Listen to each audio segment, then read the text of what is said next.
We haven't ever timed anything. We've never figured out insights into the economy.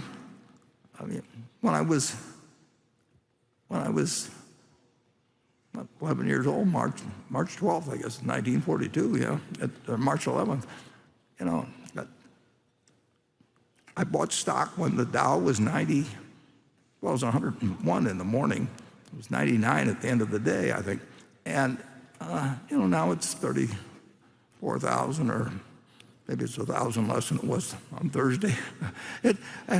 But I just, it's one decision that it's a good thing to own American business. And if the Harvard endowment had come to see me, and it's 11-year-old, or General Motors pension fund or something, and they say, well, no, but we have to have a balance, and we have to maybe have 60%, and then we have to sit around every 3 months and listen to a bunch of managers. They'd have just done better if they'd just taken some darts and thrown them and just said, we're going to be in America 50 years from now and 100 years from now, and we'll do better in stocks than we will in bonds.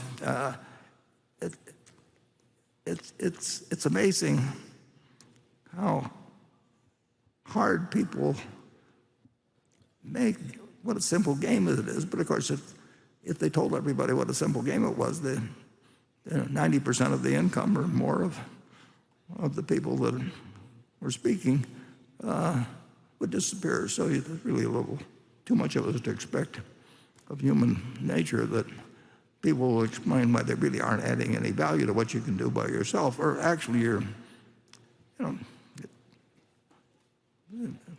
I hate to use the example, but you can't have monkeys throwing darts at the page, and take away the management fees and everything. I'll bet on the monkeys, but I don't consider them a superior species, and I don't want them to move next door instead of my next door neighbor or anything.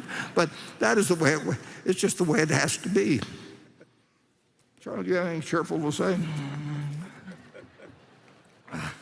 Well, frequently in the wealth advisory business, the way it used to be, you go to your investment advisor and you say, what should I do to protect myself for the future? And he says, why don't you give me $50,000 of your net worth now?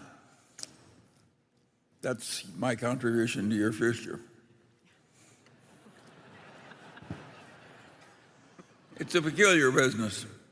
I would argue that in a lot of the wealth advisory business, people are charging for skill and delivering closet indexization. In other words, nobody can stand being that different from the crowd in results. They're afraid they'll lose their fees, so everybody does the same thing. It's mildly ridiculous.